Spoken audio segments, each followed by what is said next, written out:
Hello and happy new year, everybody. Welcome back to the Creative Differences Podcast, the podcast that is brought to you by the fact that we like talking to our friends about movies. That is what this is. We just happen to have microphones.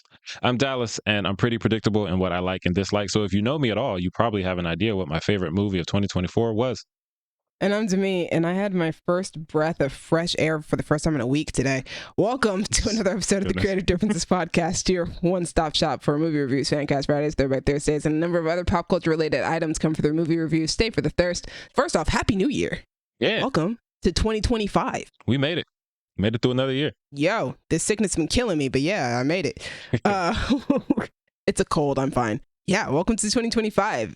To kick off the year, we're going to do what we always do. We're going to talk about our favorite movies of the previous year. Today, we're talking about our favorite movies of 2024. Yes, we are. Well, all of us except for Gaby, because Gaby's not here, because Gaby is off somewhere riding a big worm in the sand. She found an Alaskan bullworm. She found an Alaskan bullworm. The Arakan bullworm. It is Arakeen. Arakeen, that's how you say it? Mm-hmm. It doesn't really work for my Alaskan joke. Anyway, yeah. We're doing the thing. Please like, share, and subscribe while we do the thing, because Demi is slaving over a hot computer. It's not a hot computer. If your computer gets hot, that's not really good, but I had to say it because like slaving over a hot stove. She's slaving over a hot computer, editing all these things for you, and she's dying.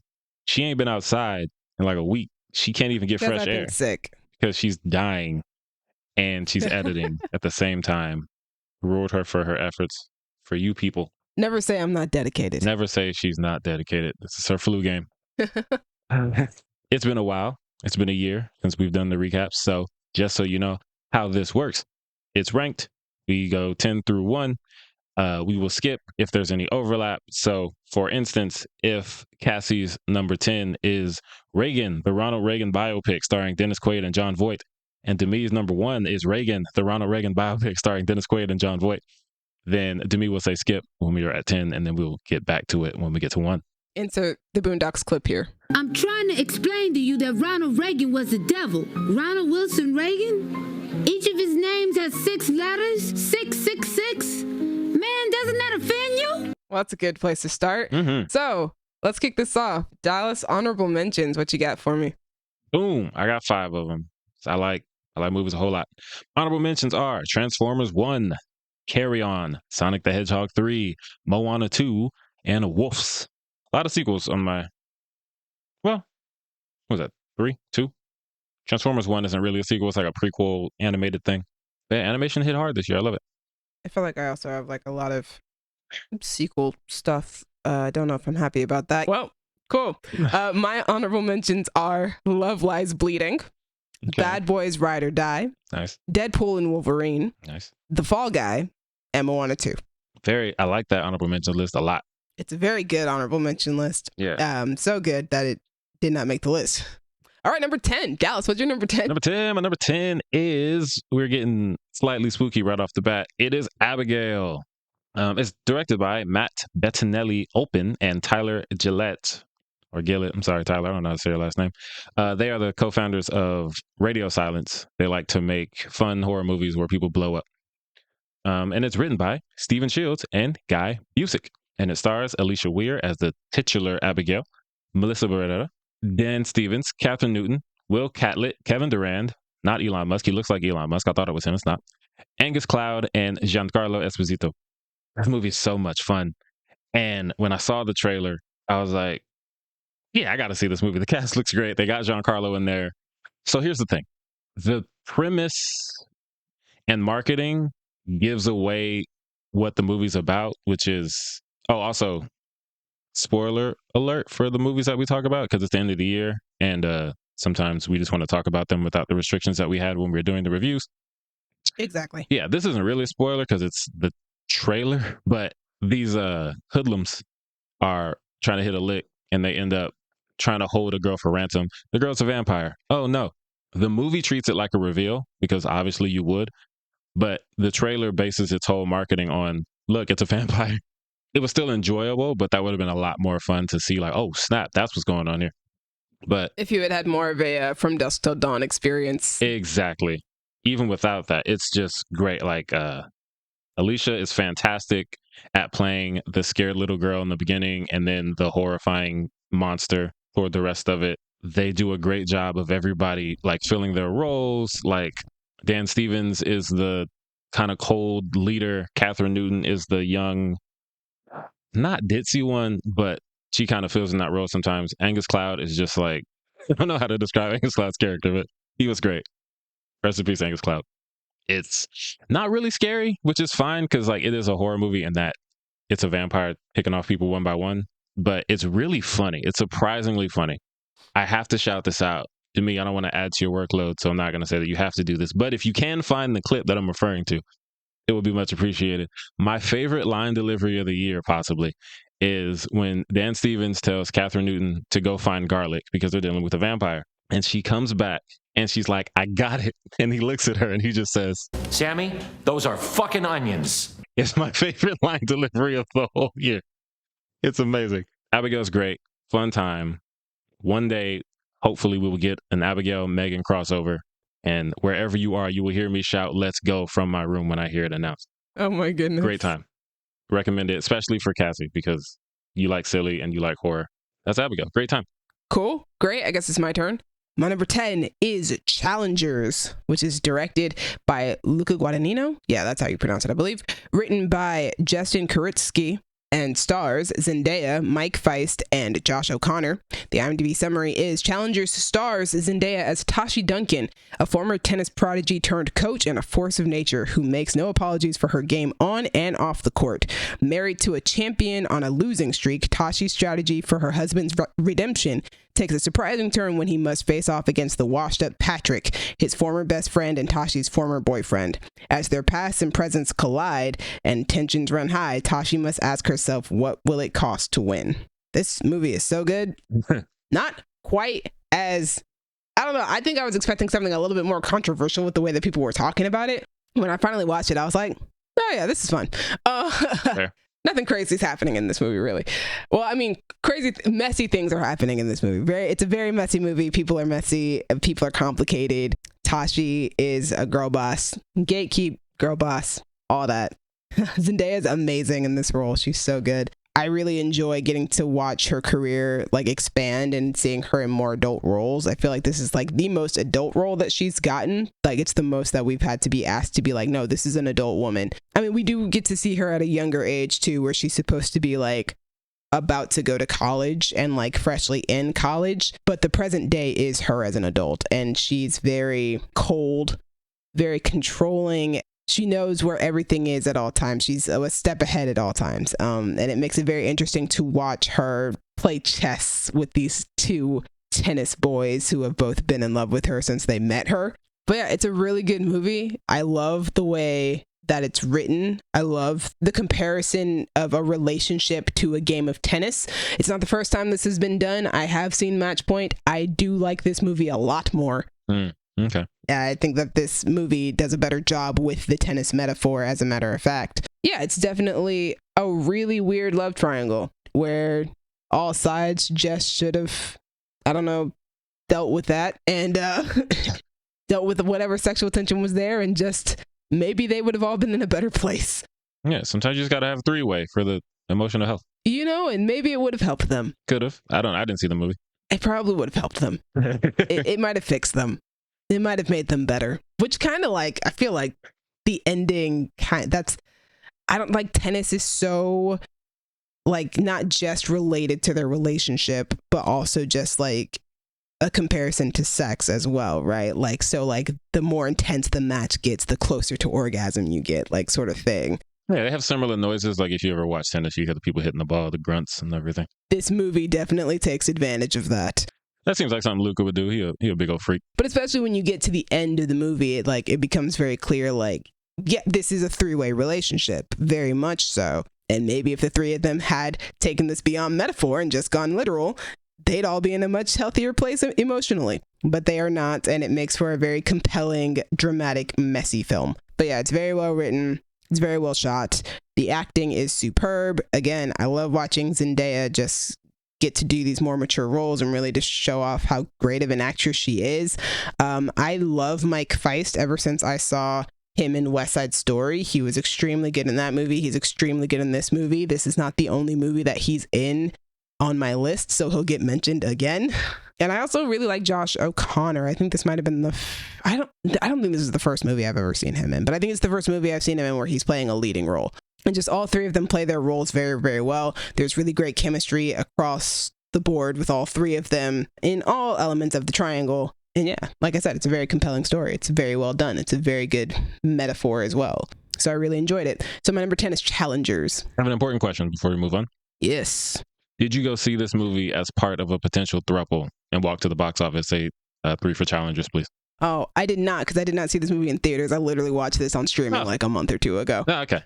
Well, I guess it doesn't work that way. It's fine. Also, we don't really go to box offices anymore. We got the things on our phone. Yeah, I don't go order tickets at the to the person. Who talks to box office workers anymore? Hmm. I appreciate you guys, though, box office people, for all that you do. I've been there. We used to be them. Yeah. And I was just about to say, I can only imagine what that would be like. No, that's not true. We had a lot of people who were still coming in just using their phones, but we still had to deal with a lot of people all the same. So yeah. Anyway, number 9. Dallas, what is your number 9? Number 9, we are going back to spooky, but a lot less funny. This movie's not funny. Quiet Place, Day One, which was my 5th most anticipated movie of 2024. It is written and directed by Michael Sarnowski. He was taking over the reins for Jim from The Office, John Krasinski, as Mr. Quiet Place, John Quiet Place, as I like to call him. The movie stars Lupita Nyong'o, Joseph Quinn, John Manhansu, a little bit, and the world's quietest cat. And you know what? It's good. It's a solid prequel. I enjoyed it. All these movies are very good. Everybody knows Lupita Nyong'o is a fantastic actress. Less people know Joseph Quinn is a great actor. He's not as famous as Lupita, but he's also great. He's getting up there. He's getting up there. And watching them together was fantastic. The Quiet Place movies are undefeated when it comes to building tension. They have the cheat code of it being so quiet that you're afraid to reach into your bag of Sour Patch. But, like, it works. It really works. They're so good. Like we always say, Black people make everything better. You want to take A Quiet Place, make it better? What do you do? Put Lupita in the lead role. It's good. She's, like, they don't worry too much about, like, oh, is she going to be likable for the audience? We have to tiptoe around this and that. Like, at first I was like, oh, she's mean. Like, she has good reason to be, if you know the movie. But I'm still rooting for her. And Joseph Quinn is this little British sad boy. And I was rooting for him too, because he's like this Labrador puppy of a man following her around. Like, please don't let them kill me. And she's like, all right, come on, white boy, let's do this. That's not the dialogue, but you know, you get the vibe. That sounds like Challengers. No. That's come on, white boys, let's do this. She had the one white boy and her cat. Always got to take care of the white boys. Always got to take care of her what? As Zendaya says in the movie. I was going to say it's her emotional support white boy, but she's really giving more support. It's a good relationship. It works out both ways. Yeah, everything that works about most Quiet Place movies works about this one. We do get some cool things showing earlier. Like, you know, New York is the loudest, most crowded place in America. So not the best place to be when aliens who hate noise are coming to dog walk everybody. But we got to see that. That was fun. It's like Cloverfield all over again. Yeah, except, I was just thinking of the Cloverfield tunnel scene with those little crabs. Yeah. Hated it, I was watching somebody react to that recently. Yeah, not a fun time. But yeah, some great moments of building tension, as there always are. Great acting.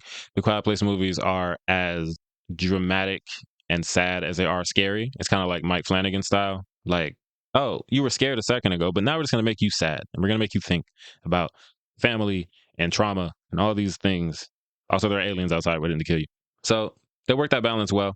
Oh, the way it ends. I'm not going to say it, even though I did give you a spoiler warning because I want you to experience it. But like that last shot and the needle drop and how they do it. Fantastic. Chef's kiss. Shout out Michael Sarnowski. You did your thing, boy. Quiet Place Day One. It's good.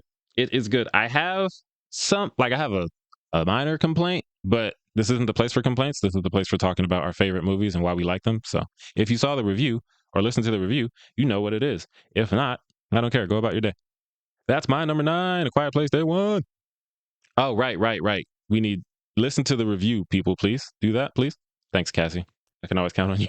All right, my number 9 is Inside Out 2, which was an honorable mention on my most anticipated list last year. Never got around to that. It was wonderful. It's directed by Kelsey Mann, written by Meg LaFave and Dave Holstein, and it stars Amy Poehler, Maya Hawke, Kensington Tallman, Liza Lapira, Tony Hale, Louis Black, Phyllis Smith, and Ayo Edebiri. The IMDb summary is a sequel that features Riley entering puberty and experiencing brand new, more complex emotions as a result. As Riley tries to adapt to her teenage years, her old emotions try to adapt to the possibility of being replaced. Yeah.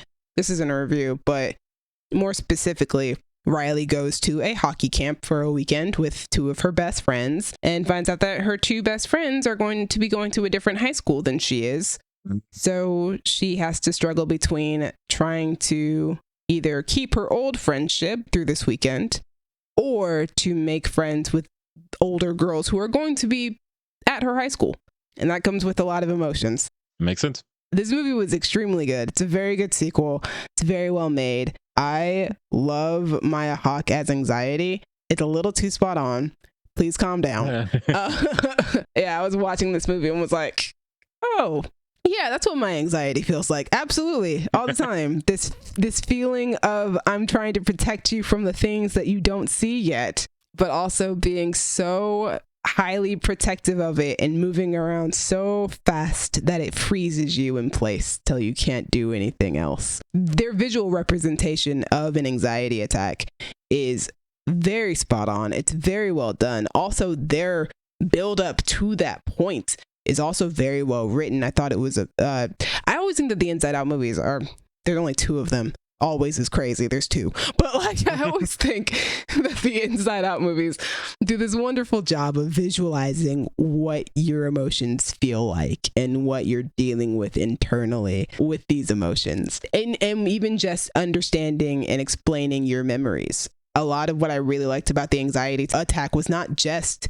anxiety's behavior within the attack, but like the buildup of here are all these memories that we've thrown away to the back of the mind in hopes of never thinking about these things again. All of these things are going to get pushed to the forefront now. Right. Because we decided not to deal with them. And how does that impact you? It's like, well, now I'm thinking of everything ever that I've done wrong or like anything like that. And that goes into the anxiety attack, which probably has nothing to do with what's going on at this very moment in time. But I'm panicking. Yeah. The writers be on it. They know. Whenever they're making an Inside Out movie, they know. I love Iowa Debris as Envy. I wish that there was more of her in this movie because she's so fun and adorable. I liked Joy's arc in this movie. The last movie was very much Joy having to learning to understand that joy and sadness have to live alongside one another, right? Right. You can't just murder sadness, Joy. Yeah. The second movie is very much about Joy understanding that, not even Joy understanding, but just kind of, she stops pretending like Riley is going to feel this emotion a lot less, especially as she gets older. There's a line in the movie that hit really hard. And my now 16-year-old brother looked at me after it was said. but Joy says something along the lines of, maybe you just feel less joy the older you get. And I was just like, oh, God, that's a rough one. These kids aren't ready for that revelation of a life yet. Did your brother look scared when he looked at you? Like, oh God, what's waiting for me? No, he looked at me like, oh, is that what it's like? Are they telling the truth right now? Are you feeling this right now? Are you feeling it, Mr. Krabs? It's a really good movie. The Inside Out movies consistently do a great job at explaining emotions, understanding emotions, and visualizing these emotions. And yeah, Inside Out 2 is a really good follow-up to Inside Out 1. If they do a third one, I look forward to seeing how they delve deeper into this world even more. This movie gave us an understanding of self-belief, of identity. Okay. And I thought that was very interesting what they did with that as well. So yeah, I think you can continue to do more of these as Riley gets older and has more situations that she has to deal with. I know that you guys were trying to make Riley seem less sapphic. It didn't work. She's a little too obsessed with this girl. What did they do to make her seem less sapphic? Or like, were they just trying not to go hard enough? Like, yeah, they were trying not. They were like, yeah, try to make her seem not gay. And I'm like, she's really obsessed with this girl. Like, very much so. Right. And I get that she's supposed to be like idolizing her. Like, she wants to be like her sort of idolization, but it's a lot. I have yet to see the movie. Like the first time that they introduce her in like memories, I think the first time they introduce her in the movie, the girl that she's like idolizing, it's like in slow-mo. I was like, what are we doing out here? Hold on. Maybe we'll see an article that comes up soon that's like, we wanted to make Riley gay, but Bob said no. Well, there is an article out there that says that they were given specific notes to make her seem less gay. So Well, look at that. That is an article that has come out. So Disney you is guys at it tried, again. but you weren't successful. That's fine with me. Anyway, my number 9 is Inside Out 2.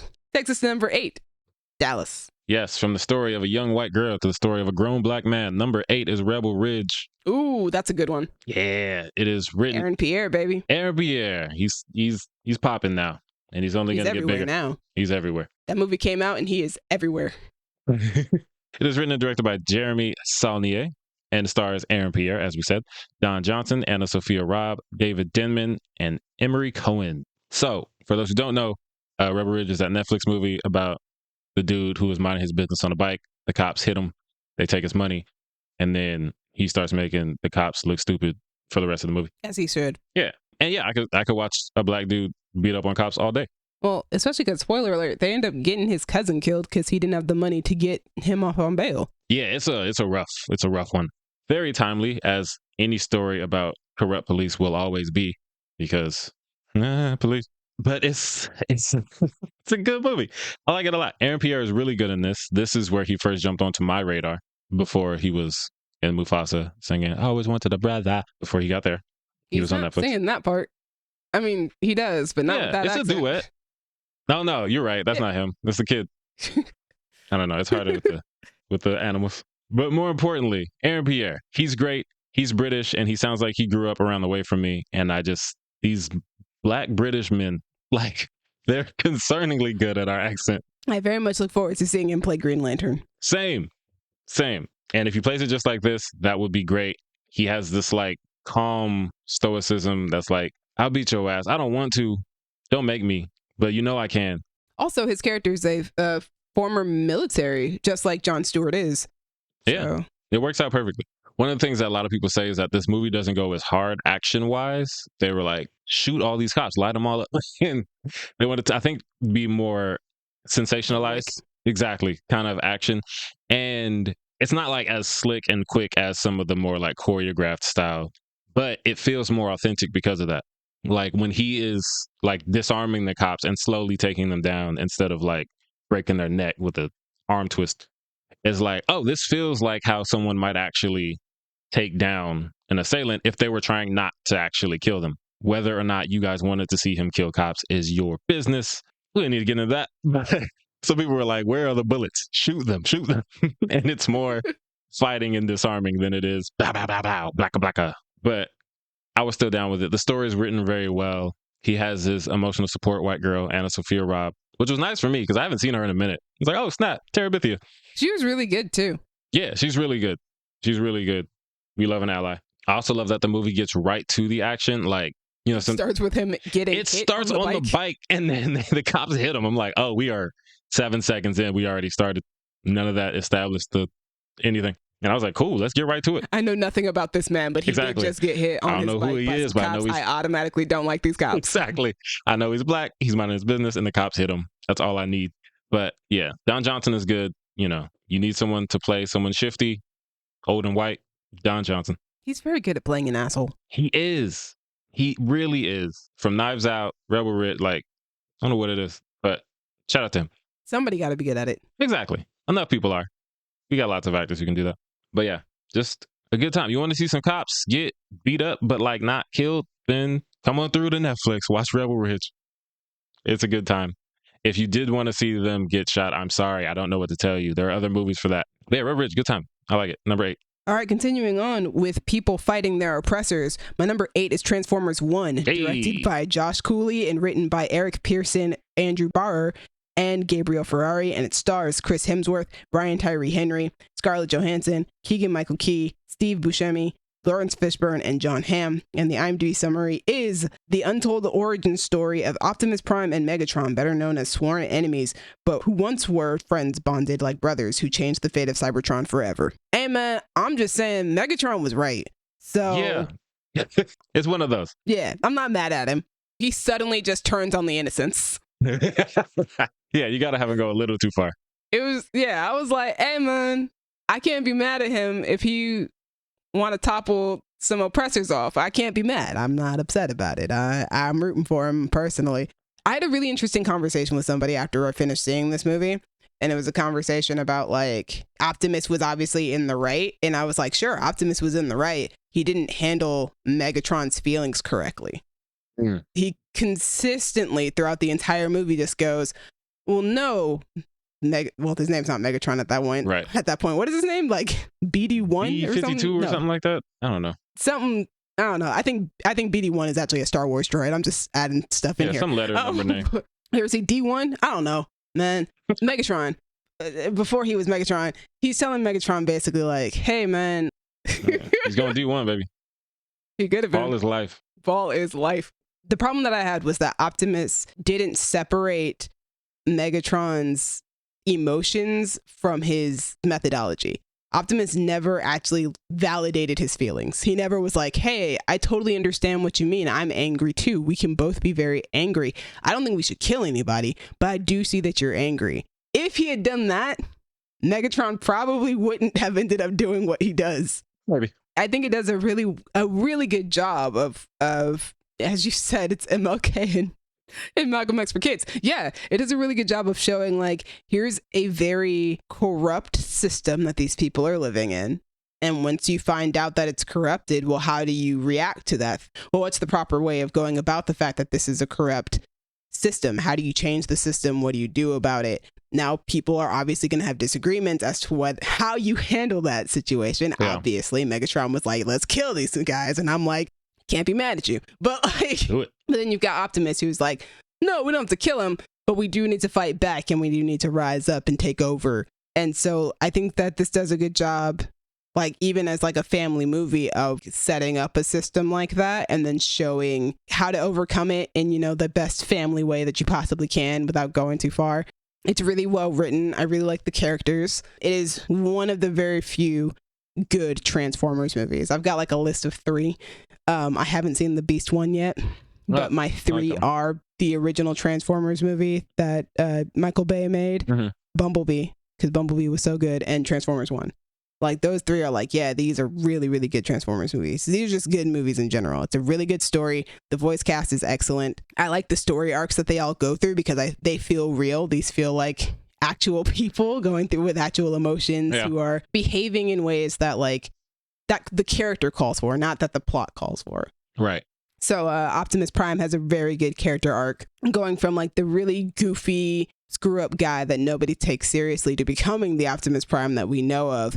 And Megatron, we've got this guy who's very much a rule follower and very uptight and very much a stickler and regulations kind of guy who becomes a man who's like, no, I'm going to overthrow our government because it's awful. So and he does it in a very, like, his anger is so justified. It's like, but are his actions correct? Not necessarily. Not when you start going after the innocents. Yeah. Dial it back a little bit. Which is, dial it back. We were cool until you started going after the innocents. And then we had to be like, well, wait a minute. Hold on, Megatron. We was with you until right about here. Which is basically the end of the movie. So all right. It's a little late for you to get me to turn on Megatron. I'm like, I'm reluctantly turning.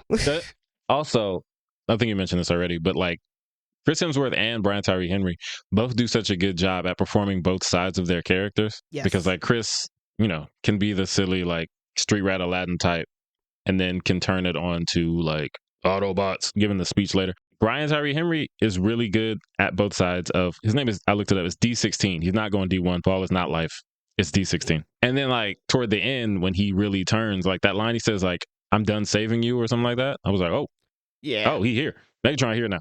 And even that line, like, I understood it from a character perspective. Like, you've spent your entire, not life, because they haven't known each other for life, but you've spent your entire career and your friendship with this guy who is a screw up, who is just like this comedic, silly kind of guy that everybody would agree, like, oh, he's been like messing up this whole time. He's always getting you into these crazy schemes, always getting you into all sorts of trouble. It's understandable that you would finally be like, I'm done getting you out of your mess and out of your trouble. It's just at the moment that you're saying it, it's just, oof, unfortunate.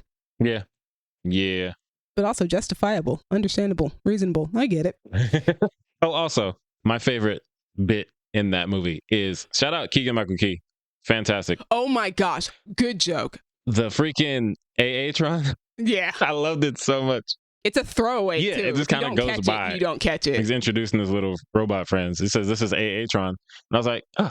And then Kayla looked at me and she's like, "Did he just make an Aa-Tron reference?" I was like, "Yes, he did." Devin and I went to see it together. A couple seconds later, he goes, "Hey, Ron." I loved it. Yeah, Transformers 1. Really good movie. It's really well written. It's also very funny. It's also very dramatic. The dramatic moments are done very, very well. And it's got some of our favorite actors in it. I mean, Chris Hemsworth, Brian Tyree Henry, Scarlett Johansson. Oh, Keegan-Michael Key. Big fans here. Yeah, good stuff. All right, but that's my number 8. Takes us to number 7, Dallas. Number 7. We're getting to the point in my list where I have to start explaining what these movies are, because I think 3 people saw this movie, and it was me and the 2 people I went to see it with. Knox Goes Away, which is directed. I know what it is, only because I've heard about it so much from you and the 3 other people you went to see it with. Exactly. Knox Goes Away is directed by Michael Keaton and written by Gregory Portier. It stars Michael Keaton, James Marsden, Susie Nakamura, Joanna Kulig, Ray McKinnon, John Hugenaker, Layla Loren, Marsha Gay Harden, and Al Pacino. So I got to preface this. One day, me and Kayla just sitting around. We're like, I want to go to a movie. You want to go to a movie? What do they got at the movie? And we see this poster with Michael Keaton on it with a gun. I'm like, hey, Michael Keaton, you got a gun. We love Michael Keaton. We love Michael Keaton with guns. And we're not the type of people who are like, we're just going to go see something that's playing. We're usually like, I know what's playing. I know when I'm going to see it. I was like, what's Michael Keaton doing? We see the trailer. And, Michael Keaton's old ass got a gun. He's going in. He's holding. I was like, is this like one of those action movies that older actors just randomly do when they're like, I'm tired. Let me get this check real quick. But we like Michael Keaton, so we're like, we're going to go give it a shot. Looks like just silly old action movie. Kayla loves silly action movies. It is not a silly action movie. This movie, Kayla cried. This movie is about an assassin who is diagnosed with dementia. And before he starts to lose all of his memories and faculties and everything like that, he has one more thing he has to do, because his son, played by James Marsden, comes to him and is like, his estranged son, by the way, they do not like each other, comes to him and is like, hey, Dad, I killed somebody. I need your help. So now Michael Keaton, his son who hates him, comes to him and is like, hey, I need your help. So it's like, okay, I can fix my relationship with my son. I help him stay out of prison and take care of all of my affairs before dementia takes my mind. And it's so good. Michael Keaton is fantastic. This is the best performance I've ever seen James Marsden give. And I love James Marsden. He's so good in this. I love Susie Nakamura more than most people because of Avenue 5. He played Iris. She's fantastic. If this was a list of biggest surprises of the year, it would definitely be number 1, because we went in just thinking like, okay, it's going to be a silly little action movie. It is not. From the jump, like first scene, where you show him on his first mission, and then we kind of see like from his perspective what it's like when he starts to kind of like not lose it, but like he can't exactly remember what was going on. And Michael Keaton plays that so well. And I was like, what is this movie? We were not ready for any of this. But it has a little bit of action. It's more like tense, and it takes you on this like puzzle where he formulates this very, very detailed plan and has to make it work, but he's also losing his memory. So it's tough to make this plan work. I couldn't make that plan work. I'm a healthy 32-year-old man. So Michael Keaton's old ass with dementia is trying to make it work. And I'm just like, it's not going to work. It's not going to work. And then at a certain point, I'm like, is he betraying his son? What's going on? And then we get all the way around and I'm like, yo, people got to see this movie. No one knows about it. Still, no one knows about it. But it's so good. We all walked out like, that was cinema. That was real. That's not, I thought that was going to be some clown work. It is not. It is a real ass movie, and it's really good. Shout out to everyone involved.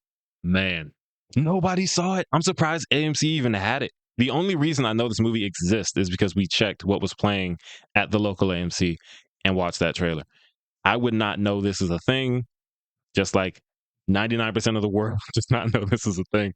Also, marketing team needs to apologize to Michael Keaton and everyone involved, because the reason we thought it was just going to be a silly action movie is because of the trailer. I don't think I've ever seen a worse trailer in terms of what a movie actually is, but it's really good. I don't like to say I'd recommend it to everyone because I know everybody has their own taste and not everything is for everybody. But for the sake of people knowing what this movie is, I'm going to say I recommend it to everyone. See it and show it to somebody you know. It's really good. Shout out Michael Keaton. Just such a great movie. That's Knox Goes Away. All right, something completely different. My number 7 is The Ministry of Ungentlemanly Warfare. Oh, look, we got to skip. I knew it was going to be one. So number 6, Dallas. All right. Number 6, I'm going into my documentary bag. Didn't expect that this year, but here I am. My number 6 is Bray Wyatt becoming immortal. So, for those who don't know, I am back in my wrestling era as of 2024. Thank you. Oh, let me say, this is directed by Steve Conoscenti and stars Bray Wyatt through archive footage, Bray's family, Jason Baker, and a bunch of wrestlers. And it's narrated by The Undertaker. I got back into wrestling in January of 2024. Bray Wyatt is a wrestler who wrestled in like the 15 years before that. And by all accounts was great guy, great wrestler, one of the most creative minds ever. And he passed away in August 2023, just before I started watching. And of all the things that I missed while I wasn't watching, I think Bray Wyatt is the thing that I wish I'd seen the most, because wrestling is silly and it's delightful and it's theater and it's stunt shows and it's all of these silly, fun things. But like Bray was this creative mind. Like he had this character who was like, in the best way I can describe it is an evil Mr. Rogers. Like he dressed up in the sweater and this thing called the Firefly Funhouse. I wish I had seen more of him because I could talk about it in more detail. But like it was just this interesting creative thing. And then over time they started doing these vignettes where like the colors would change and you would hear like scary voices and it would get spooky and say things like "let me in." And he had this alter ego called the Fiend, and it looked horrifying. And this is where Jason Baker comes in. Jason Baker works in horror movies. He makes like scary masks and costumes and design stuff like that. And he helped Bray with bring their stuff to life. For those who don't know, I don't really cry watching movies or TV. I don't know. There's something in me that doesn't work the way it works for everybody else. I've cried watching one show in my life, and it was a wrestling documentary. And it was Eddie Guerrero's family talking about when he passed away. And it got me, and I folded like laundry. And saw the trailer for this documentary, and I was like, I'm in my wrestling era. I'm watching Dark Side of the Ring. I'm watching wrestling matches. I'm watching YouTube videos about wrestling. I got to see this Bray Wyatt documentary. And then I was like, oh no, I'm going to cry. And they talk about like Bray's family comes in. He comes from a family where a few of them are wrestlers. His brother, I want to say fiance is in the documentary. Like everyone close to him is talking about how much he meant to them and how great he was and how special he was. And obviously they have to get to what it was like when he passed away. And I was like, man, why do I do this to myself? But it's just so good. Documentaries a lot of times are, if you're into the thing that they're about, then you'll be more into it, obviously. But it just, like not knowing a lot about him before I started and then watching it, it just feels like, man, you get this really great appreciation for this guy that everyone appreciated. Like one of the things he would say when he comes down to the ring is like, I am the color red in a world of black and white. And it's like, that sounds intense, but he sells it in the way that I'm less like, I believe everything you say, Bray. I believe everything you say. He was great. Rest in peace, Bray Wyatt. Great documentary. Hit me in the comments with any other wrestling documentaries that you have or biopics like Iron Claw, anything like that. I'm in my era. So hit me with all that. Yeah, that's my number 6. All right. Going to something that is very child friendly. My number 6 is The Wild Robot, which is directed and written by Chris Sanders, and it stars Lupita Nyong'o, Pedro Pascal, Kit Connor, Bill Nighy, Stephanie Hsu, who I love, Matt Berry, Ving Rhames, Mark Hamill, and Catherine O'Hara. And the IMDb summary is, the epic adventure follows the journey of a robot, ROSM Unit 7134, ROS for short, that is shipwrecked on an uninhabited island and must learn to adapt to the harsh surroundings, gradually building relationships with the animals on the island and becoming the adoptive parent of an orphaned gosling. It's based on a book by Peter Brown. This movie is really, really good. Like it's one of the best movies of the year, for sure. I have only given 3 movies this year 5 stars, and this is one of them. The other 2 are higher up on my list. So one of our friends was talking our ear off about this movie. Yeah, still won't shut up about it. Still won't. Well, he shut up a little bit because Wicked came out. Fair. Yeah. Wicked has given us a reprieve. So I was like, okay, I'll go see the movie. I will go see the freaking movie. And so I did. And it legitimately is such a fantastic movie. It's so emotional and heartfelt and just wholesome. It is another reason for what Nicole Kidman says in her ads at AMC. Heartbreak feels good in a place like that. It's not even really a sad movie. It's a story about family. It's just really well told. And like you really feel all the emotion of it. I can't explain to you how it does what it does so well because it's like, you know, these tropes, man. Like if you watch this movie, you're like, I know these tropes. I know them well. I grew up on them. and yet it will hit you right in your heart every single time. Lupita Nyong'o is fantastic in this movie. I love Lupita Nyong'o. I was watching the movie and I was like, do I not know what Lupita Nyong'o sounds like? Like, I feel like I do. I feel like I know what she sounds like, but she sounds so unrecognizable in this movie. And I think part of it is, she's playing a robot. Right. But I do like the way that she plays the character because, yes, she's playing a robot, and she's playing a robot that is learning to, I'm not going to say experience human emotion, because there aren't a lot of humans in this movie that we actually don't know if I think we see humans, but not many. But she, she develops maternal instinct and compassion and feeling. And I like that Lupita demonstrates that by adding, just the slightest bit of emotion into her voice when she's playing those moments of learning those things. Kit Connor is adorable in his role as the little orphan Gosling. The cutest boy, the littlest of boys. He's just a little guy. I don't know if this is his line. It might be whoever's playing the younger version of the character. I think it is the little version of the character. But there's a line where the character goes, "Little sad, but otherwise okay." And I was like, I need to add that into my regular sayings, because one, it's adorable, but two, yeah, I get it. Like, yeah, I'm a little sad, but I'm mostly okay. Mostly okay. I was like, that's so good. It's really well written. The animation is beautiful. I do hope that it does get best animation at the Oscars. Sometimes there are movies that are just so well made, you're like, I actually don't know how to talk about this movie except to say that you should just watch it and understand. Because it's well written. Actors are doing amazing. A lot of the actors I actually didn't recognize their voices. I didn't recognize Pedro Pascal. His character is really good in this movie too. He's playing a fox. Mark Hamill, I barely realized who he was in the movie. I didn't realize Stephanie Hsu was in this movie at all. And y'all know me. I love Stephanie Hsu. Put her in everything, which they followed my advice. She's in this movie. Catherine O'Hara. This movie has one of the darkest but most hilarious jokes I've ever heard or seen in a kid's movie. Okay. I think I legitimately gasped, but I laughed out loud. It's so good. But yeah, highly recommend. If you're looking for something that is a feel-good movie, that is wholesome, that's going to make you feel something, not necessarily sadness, but you will cry, then I highly recommend The Wild Robot. It's very, very good. And it's a great movie about parenting and about parent-children relationships. So yeah, The Wild Robot. That's my number 6. Number 5, Dallas. Number 5 for me is The Ministry of Ungentlemanly Warfare. Let's do it. Directed by Guy Ritchie, written by Guy Ritchie, Paul Tomasi, Eric Johnson, and Arash Amel, and stars Henry Cavill, Asa Gonzalez, Alan Ritchson, Henry Golden, Alex Pettyfer, and Carrie Elwes. There's a bunch of people in this movie, but those are the ones I decided to list. It's really good. Guy Ritchie. It's also based on a book by Damian Lewis. It is based on a book. It's kind of like, hey, what if Guy Ritchie made Inglourious Bastards? And I love Guy Ritchie. I like it more. I like Inglourious Bastards, for the record. I like Inglourious Bastards a lot. I don't like Tarantino, but hey, he made a good movie. He made a few good movies, but I love Guy Ritchie. And Guy Ritchie will not stop making movies and TV shows. He's so busy. Can't stop, won't stop. He will never stop going in. He can't stop going in. And I hope he doesn't ever stop, because this is really good. It's so much fun. It's Nazis getting killed on screen for 2 hours. Who doesn't want to see Superman kill Nazis? Speaking of Superman, I really like Henry Cavill. I like him in a lot of things he's in.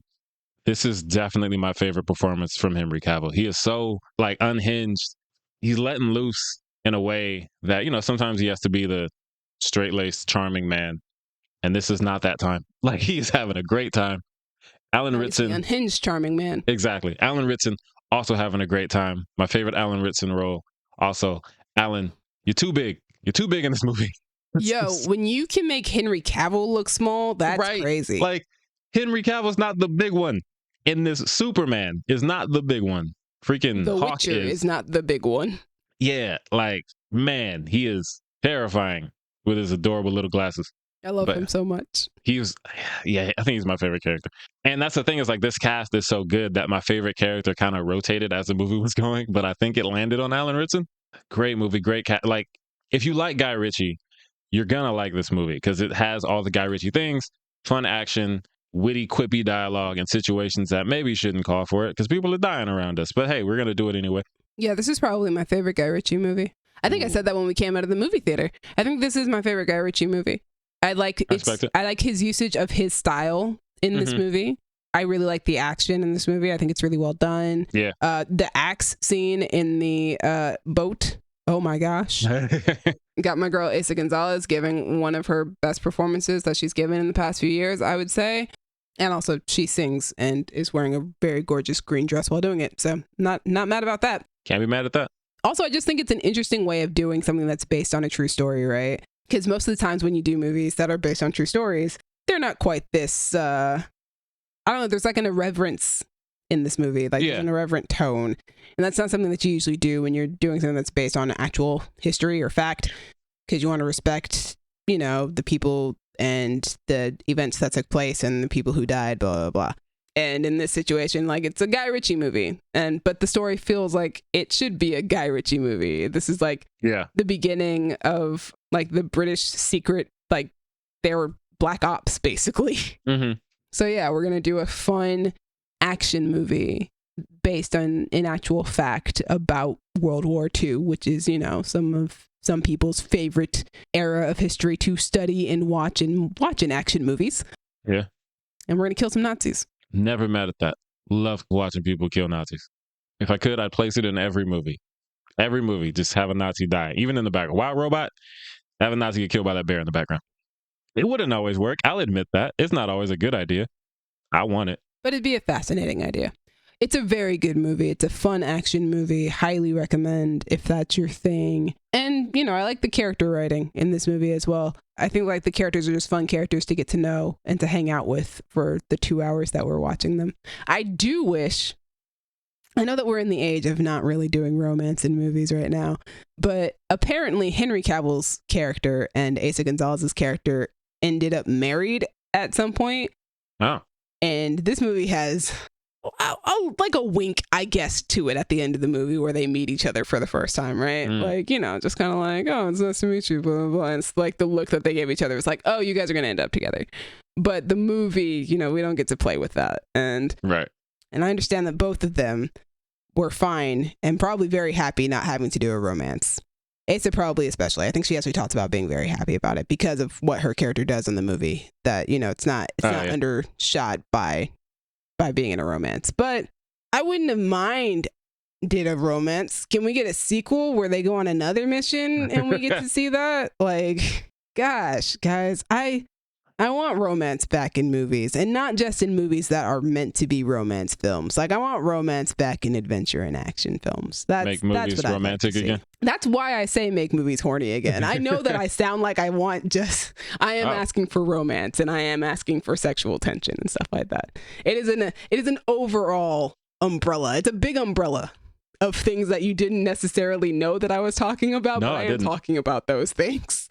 I thought you just wanted to see cheeks clapped. No.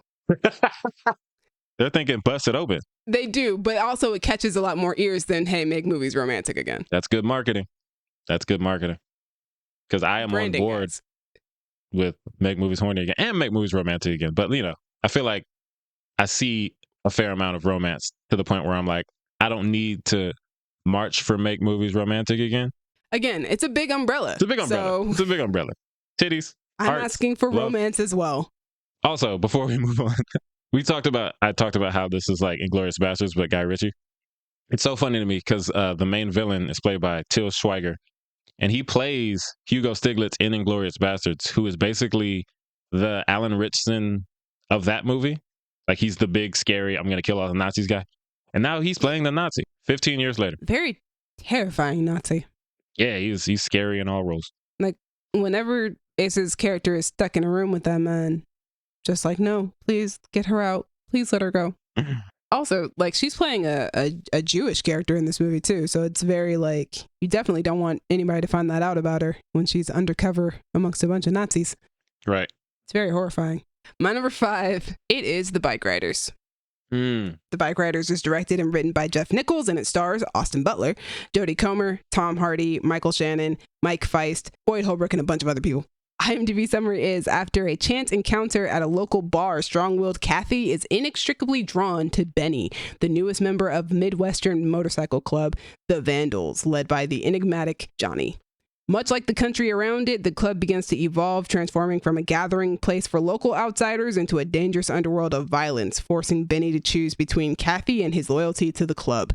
It's based on a book by Danny Lyon. Because this is based on a true story. Alrighty.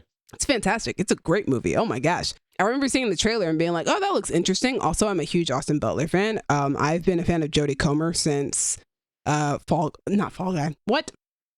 Free Guy. Free Guy, yeah. There was a guy and there was enough. There's a guy, yeah. And Orion. And Orion. Yeah, since Free Guy. And now I've seen her in The Bike Riders, which she is phenomenal and absolutely incredible, alongside seeing her in Killing Eve. Again, phenomenal. This girl be pulling accents out of her pocket. I don't know. She's extremely good at what she does. And Tom Hardy's great, like every single time. And you can't go into a Tom Hardy movie without Tom Hardy doing a weird voice. And I really like the one that he's using for this one. It's great. Works for the character. Works for this movie. First off, while everybody was off watching Breaking Bad, I was a Sons of Anarchy girl. Love me some Sons of Anarchy. Love me a motorcycle gang in a TV show or a movie. So I'm fascinated by that like culture. This movie also takes place in the 60s. There's almost like a greaser aesthetic, you know, like everybody's got leather jackets and like there's like that aesthetic that you get that is very cool for that time. However, I would never time travel back to it because it would be awful for me. Yeah, you don't want that. Don't want that. However, I like seeing the aesthetic on screen. One of my favorite things about sort of following motorcycle clubs in movies and television is typically that they're explorations of like toxic masculinity. While also being an exploration of like the bonds between these men, like these very like familial bonds, like we are brothers in arms. So this is a brotherhood. We do any and everything for each other. But there's also that toxic masculinity of having to prove your manhood, of, you know, getting into fights and violence and drinking and smoking and all sorts of stuff like that. Also, like the synopsis mentions that like these local outsiders, like all of these men are typically outsiders in their society and need some place to go, and their only place of belonging are usually these motorcycle clubs. So I just find like movies about this topic to be very fascinating, because it very much is an exploration of like what gets people to join a club like this, what bonds them together, what keeps them together, what makes them willing to fight people for each other or to kill for one another, if that. And I think one of the things that this movie does very well is not only doing that, but sort of showing how the macro influences the micro. This movie talks about I think it's the Vietnam War, and how there are, so when the movie starts out, we've got it's just a local motorcycle club. It's just a guy in town starts a motorcycle club for him and his boys to, you know, we like racing our bikes around. We like hanging out. Let's just have a club where we just race our motorcycles around, right? Like, you know, we're just going to hang out. Yeah, it's dudes being dudes. Yeah. And then as the movie goes on, we see how as the club gets bigger and beyond their means, beyond their lands and grounds, how you can't hold everybody to the same standard if you're not around them, right? Like if you're not at every motorcycle club across the country, you know, you start letting in men who are coming back from war, who are now, you know, suffering from post-traumatic stress disorder, who are not just smoking weed, which is perfectly fine, but doing harder drugs that are affecting their mentality, having much more aggressive personalities, and the way that they latch on to rules is a little bit different than what you had in mind when you were just a very small local motorcycle club. And I think that this movie does a great job of just expressing how when the world is changing on the outside, here's how it's affecting these men inside. One of the things that I really like, this is like a small detail that they do early in the movie. There's a scene where Tom Hardy plays Johnny. He's the leader of the club. There's a scene early on where one of the members of the club challenge him because he's like, I have friends in like a different state who want to start their own charter of our motorcycle club. Can they do that? And Johnny's like, no. And he's like, all right, well, then I want to challenge you to a fight over it. Oh. And Johnny's like, all right, fists or knives. And the guy goes, well, fists, I don't want to kill you. It's something that you could see as like a throwaway thing. It's like, oh, that's just part of the culture. It's like, yeah, you fight for leadership, right? And then when we get to the third act of the movie, there's a kid who comes up who's been trying to join the motorcycle club. Johnny told him he couldn't join, and he comes back years later having joined through another charter because now they allow other charters. He comes in and he's like, we don't like the way you're leading things, so I want to fight you for leadership. And Johnny goes, fists or knives? And the kid goes, knives. And it's just like such a good small little thing to show you how the culture has changed over the course of this 2-hour movie that we've been watching. Yeah. It started off as like a true brotherhood. These were guys who were like, oh yeah, I want to challenge you, but I don't want to kill you. And now here we have this kid coming up who's like, no, I want to kill you. Yeah. It's stabbing time. Yeah, and I think that's just that's such a small detail, but I think movies like that, when you have those small details, those are really what make a great movie, is when you do stuff like that. But yeah, I think that's just an example of like the study that they've got going on.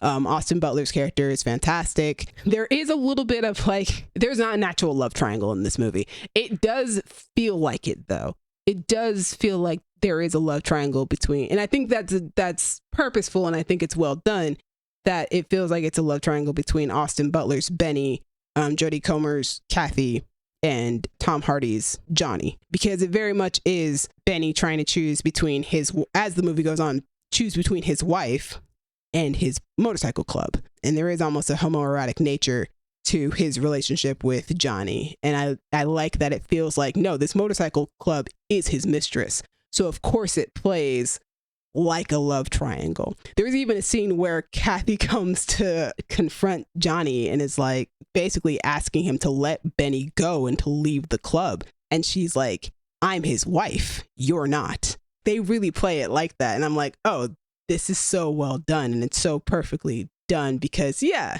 that's what this is. It's a love story between Benny and his wife, but also between Benny and his motorcycle club. So it's a very well done movie.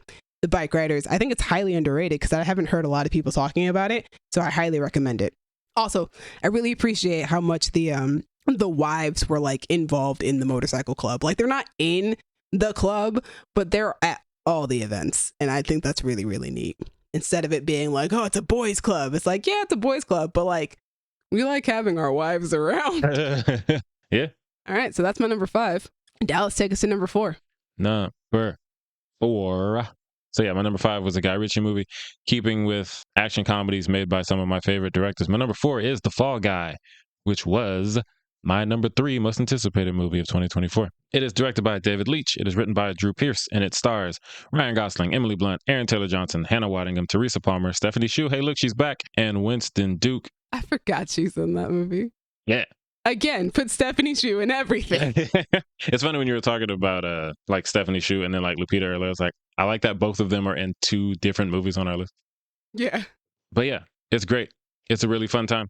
If I had to pick anyone to make an action comedy, I'd probably pick David Leitch. And if I had to pick someone to star in it, Ryan Gosling would be one of the Ryans I would pick. This is one of the few movies that I actually watched more than once this year. I like all of these movies on this list, but I didn't really circle back to a lot of them. But this one I watched twice, at least twice. It's so good. It's everything I wanted it to be. Ryan Gosling is hilarious. He's as hilarious as he is charming. And he has like maxed out stats on both of those things. He can be an action hero. He can be a comedy star. He looks like he's photoshopped, as Emma Stone told him in that one movie like 15 years ago. That was Ryan Gosling, right? Crazy Stupid Love, yeah.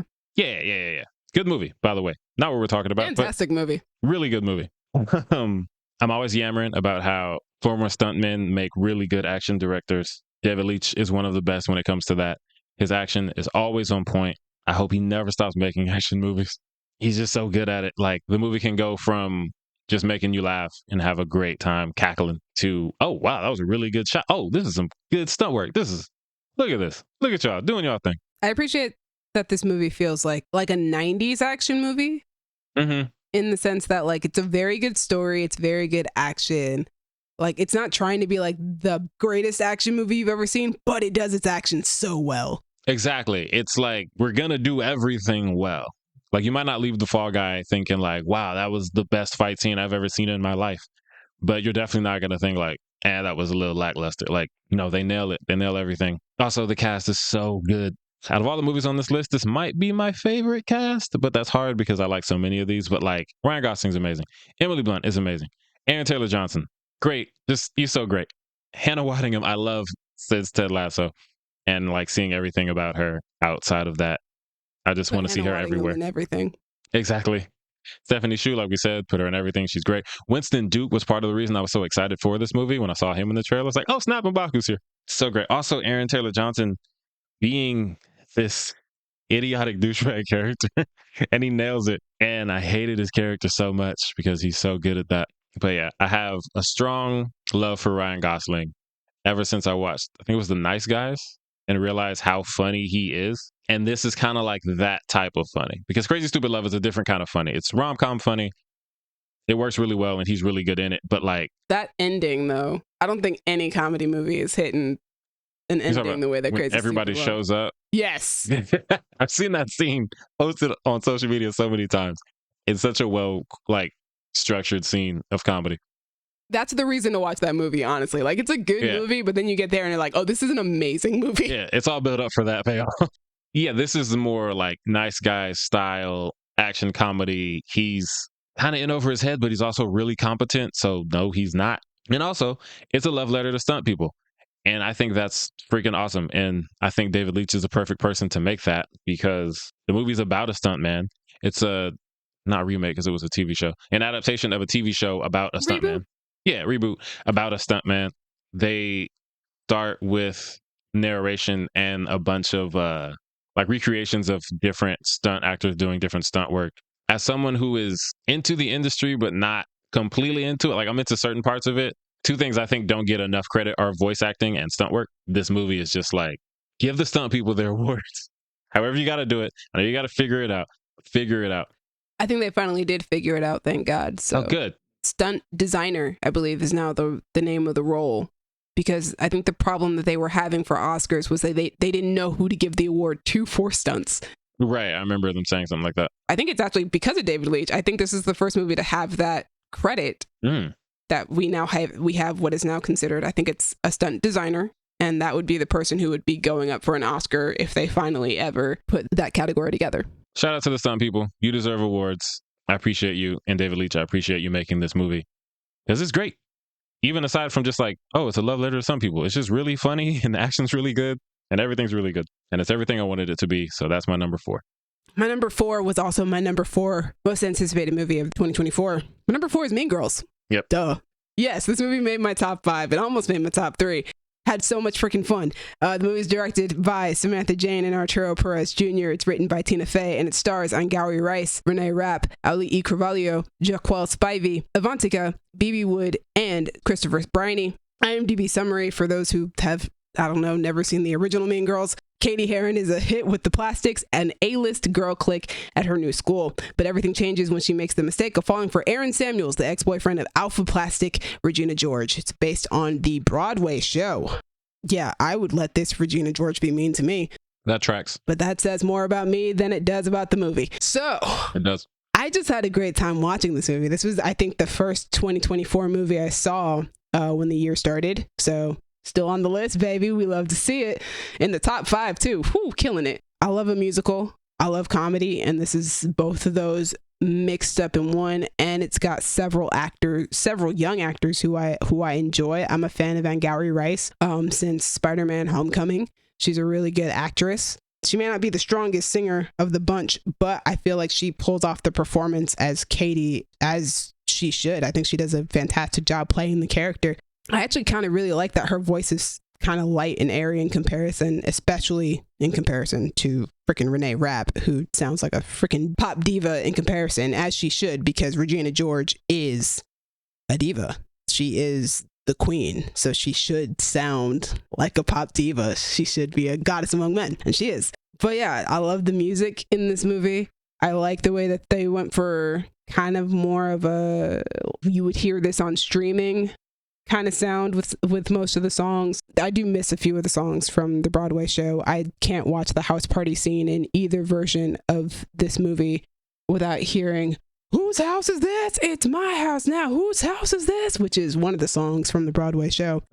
It should have been in the movie. But yeah, I love the musical numbers. what I really appreciate is like, we talk a lot about remakes and, you know, you get people who complain about like shot for shot remakes and stuff like that. And I feel like this movie is definitely not that. It has its own visual language, because whereas Mean Girls 2004 is a comedy, it's a high school comedy, it is shot like a high school comedy. This movie is shot like a musical. The shots are very fluid. There's quite a number of one takes in there.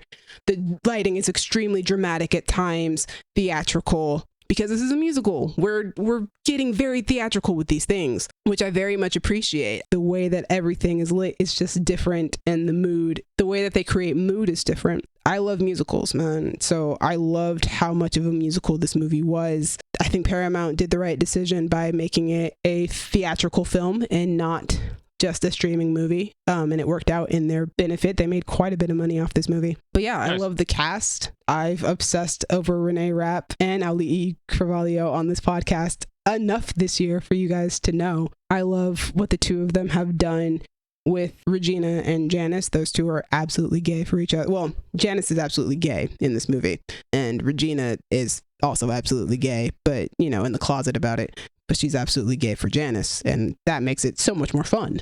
Tina Fey basically said, I want to make Mean Girls again, but let's make it gayer. And I think she's valid for that. I think that's a good enough reason to make a movie again. That tracks. Some of my favorite songs of the year were in this movie. I'm pretty sure that I ascend every single time I hear Renee Rapp sing Someone Gets Hurt. I love watching I'd Rather Be Me by Ali Carvalho, because she is singing that song live on film and is sprinting through the entire like musical number basically, and just holding her notes and keeping it, and just is so good and is so fun. And I think that like even the jokes that they use from the original movie, I like the way that they reuse a few of them and change them up in a way, because, you know, we're presenting this in a new fashion, right? It's in a new tone, a new fashion. So we'll present these jokes in a new fashion as well. One of my favorite jokes is the "she doesn't even go here" joke, to the point where I have a t-shirt that says "she doesn't even go here." Nice. It's one of my favorite shirts. But they have that joke in the movie, obviously. But Jaquel Spivey, just being a Black queer man, is going to deliver that differently than how it was delivered in 2004. And the way that he builds on that joke later on is absolutely hysterical. So this is just, for me, an extremely fun movie. This is a movie where I feel like this is how you do a remake. If you're going to be doing a remake, you change it up, but you also give, you know, Easter eggs for the fans who love the original. But this is a different thing entirely. If you go into the movie knowing that this is going to be something different from the original movie, then you'll have a much better time than if you're going to sit there and like compare it to the original the entire time. Right. But yeah, I had a great time. It's funny.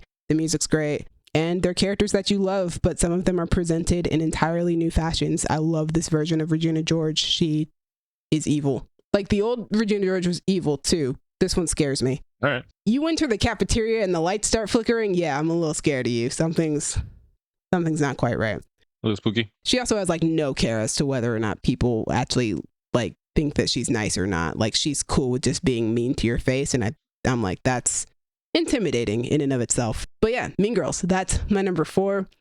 I could talk all day about this movie, but in this situation, it's just really fun, guys. So if you just want to kick back and have fun for like an hour and 45 minutes, I think it's like an hour and 45 minutes, then go for it. Mean Girls is a lot of fun. So number 4 is Mean Girls. That takes us to our top 3. Dallas. My number 3 is an honorable mention for my most anticipated, specifically my 13th most anticipated movie of 2024, Bad Boys Ride or Die, which is directed by Adil and Bilal and written by Chris Bremner and Will Beal. It stars Will Smith, Martin Lawrence, Joe Pantoliano, Vanessa Hudgens, Alexander Ludwig, Paula Nunez, and Jacob Scipio. They don't miss. The Bad Boys movies, they don't miss. 3 decades, 4 movies. I'm always going to be here for them. They're really good action movies. And also, they're so Will much Smith, fun. Yeah, they're so much fun. Will Smith and Martin still have the chemistry that they had in 1995. It's different, obviously. And I like that they don't shy away from that. Like, they don't try to just be like, yeah, we're the same cops we were in 95. We're running and gunning. It's like, no, Will is having anxiety attacks. And he is treating that like you would expect a 50-year-old black man who has used guns his whole life to treat it. I had no anxiety attack. Like, yes, you did. And then you have Martin like, let the man do his job. And it's just like, you have this dynamic And of, thinking he's invincible. right. And you have this dynamic of these two, but like aged appropriately for what the movie is now. And I think that's how you beat they're too old for this allegations when you're doing a movie that is 3 decades later from the first movie in your franchise. We knew this from the last one, but Adil and Bilal are really good at directing action. They get really creative with some of the shots, like the famous shot that everybody talked about in the trailer with the camera on the gun or whatever they did to like rig that. I saw a video of it. I don't remember how it worked, but it was great. Obviously, Michael Bay has his own style, and it was perfect for Bad Boys, which is why the movies got so popular in the first place. But Adil and Bilal's style really works well with it too, and modernizes it in a way that I'm like, yeah, I still want to watch these. I love the supporting cast. Alexander Ludwig is hilarious in this movie. He gets some fun moments to do. I will always love Vanessa Hudgens, probably for nostalgic thirst reasons growing up. And it's like, there's just, hey, she's always just been there like, yep, that's It Vanessa is what Hudgens. it is. Yeah, and she's a likable actress. It's not just like, oh, this woman's hot. I like her and the characters that she plays. Yeah, she always typically plays very likable women. Mm-hmm. And she's likable. She's competent. She's capable. Same with Paula Nunez, who I was not familiar with before the first Bad Boys. Well, you mean the third Bad Boys? Sorry, what did I say? The first? Yeah. Yeah, the third Bad Boys. the first one she Adil was and Bilal. Yeah, the first one she was in. Also hot, also competent, also likable. Like I said, there was something I was talking to you about earlier this year, and I was like, is this the most attractive cast? But I think that was Bel Air, which is tangentially related. I think we talked about this movie too. I think that was also, this was also one of those conversations. Be surprised. Yeah, it needs to be in the conversation. Because Jacob Scipio, my God. Yeah, I hear all the noises people make when Jacob Scipio shows up on screen. And it's really good. He is the perfect like counterbalance for Will and Martin's silliness. Like, obviously, Will has to balance Martin and vice versa. But when they're both at their silliest, you have Jacob Scipio to just be like, hey, y'all, can we handle this mission, please? Like, I'm a fugitive right now. This is important. Yeah, it's not a whole lot to be said about it, just because if you are familiar with Bad Boys, you know what the movies are. It's a good Bad Boys movie. Also, bonus points for Reggie. One of my favorite scenes of the year, Definitely. Reggie's action scene. Yeah, it's fantastic. One shortcoming it has compared to the third one is that we don't have MILF Witch like we did in the third Bad Boys. Also, Paula should have just been Will Smith's love interest. Yeah, what the hell was that about? Like, you set it up from the third movie. What are we doing? That was so weird. That was so weird. Now she's married to Mr. Fantastic. Like, what? She's not married to Mr. Fantastic. She's dating him, but okay, he's married to somebody else. Yeah, what are we doing? Who we just met, who was apparently his therapist in the third movie. What? I don't know why they didn't just give us the thing we wanted. But it gave me everything else I wanted. The action's great. The comedy's great. And, you know, I'm the biggest Will Smith fan you probably know. So I'm not going to not love Bad Boys. But yeah, it's my number, what, three? My number 3 is Furiosa, a Mad Max saga, which is directed by George Miller, and it's written by George Miller and Nick Lathoris, and it stars Anya Taylor-Joy, Chris Hemsworth, Tom Burke, and Aaliyah Brown. The IMDb summary is, as the world fell, young Furiosa is snatched from the green place of many mothers and falls into the hands of a great biker horde led by the warlord Dementis. Sweeping through the wasteland, they come across the Citadel, presided over by the Immortan Joe. While the two tyrants war for dominance, Furiosa must survive many trials as she puts together the means to find her way home. This movie was amazing, and not enough of y'all went to go see this movie, and I'm upset about it, because if I don't get another Mad Max movie, I will be so sad. Because I know George Miller got another one in the chamber, and he's getting up there in age. He up there in age already. Yeah, he big old. He already up there, all right? And I just want him to make The Wasteland, which was the last one he got in store, and then we can all be cool. But because y'all didn't go see this movie, we probably won't get another one. This movie was so good. I love this movie. This is my second favorite Mad Max movie. I say as somebody who has seen all the Mad Max movies. It is my second favorite after Fury Road, obviously. I love Fury Road. In similar fashion to its predecessor, I don't understand how George Miller made this movie. I can't. I don't know how he did it. I look at this movie and I go, this is why I want to make movies, but I don't know how he did this. It's amazing. Like, the way that he films his action sequences feels like it should be dangerous and chaotic and that people should get hurt. But I have not heard that anybody has ever gotten hurt because they are very well planned out. He does his planning very, very well. His stunt people are extremely good at what they do. But also, these movies are apparently very hard to make as well, which is very obvious. It looks like it's a hard movie to make. Congratulations to you guys for pulling it off every single time. Somebody asked Anya Taylor-Joy what was the hardest part of the process, and she was like, yeah, ask me that further down the line. I haven't processed all of that yet. And like, that's a crazy thing to say. That's an interesting answer. That's crazy. But she sounds like she very much enjoyed the process, or like she at least enjoyed the challenge of it, even though it was very difficult. She has talked about how it was very difficult because she has like 30 lines total in this movie. She also doesn't appear until maybe like a third of the way into the movie. Oh. In a lot of the movie, it's a lot of her acting with her eyes, because George Miller has a very specific way that he wants Furiosa to come across, which is great because Anya Taylor-Joy has such expressive and fantastic eyes, as we've all come to know. She's phenomenal in this movie. She's fantastic. I remember being very disappointed that George Miller was not going to use Charlize Theron in this movie as Furiosa, but Anya Taylor-Joy was just so good in this role, to the point of like even sounding like Charlize Theron whenever she spoke. I was rewatching this movie yesterday, and I wasn't looking at the screen for like 2 seconds. Anya spoke, and I was like, that's just Charlize Theron speaking in Fury Road. What are you talking about? That's just her voice. You guys just took that line from the other movie and put it in here or something. She's very good in this role. She's a very good Furiosa. Chris Hemsworth giving what I think is his career best performance in anything. Dementis is an incredible character for him. It's a great balance of his comedic timing. It's a great use of his dramatic chops, and also a good use of how intimidating Chris Hemsworth can be. I don't know if a movie has ever really used that to their advantage, but he can be a very intimidating guy. The final confrontation between the two of them is magnificent. Also, this is a movie where a character can be called like Scrotus or something like that, but somebody can also give the line, that is the darkest of angels. That is the fifth rider of the apocalypse. Like, that's what this is the type of movie that this is. And I love that it works. Scrotus a name? Scrotus is a name. Okay. I remember when I came out of this movie feeling like it's very high octane, obviously. Lots of cars involved, lots of action involved with those cars. But also feeling that this was very mythic and very epic in a way that the other Mad Max movies aren't. Like, it feels very much like a mythological tale, which I think is very much what George Miller really wants out of these Mad Max movies. These Mad Max movies aren't meant to be set on some like strict timeline or some strict canon. It's supposed to feel like these are legends, like these are legendary stories being told about this place during this time period.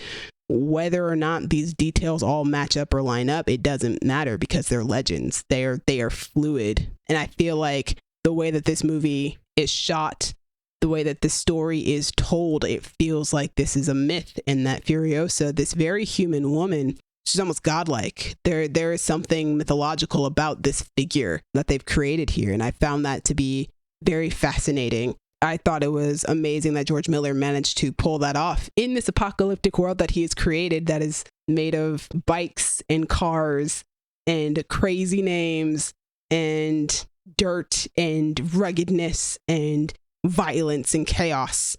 There is this mythological figure in Furiosa.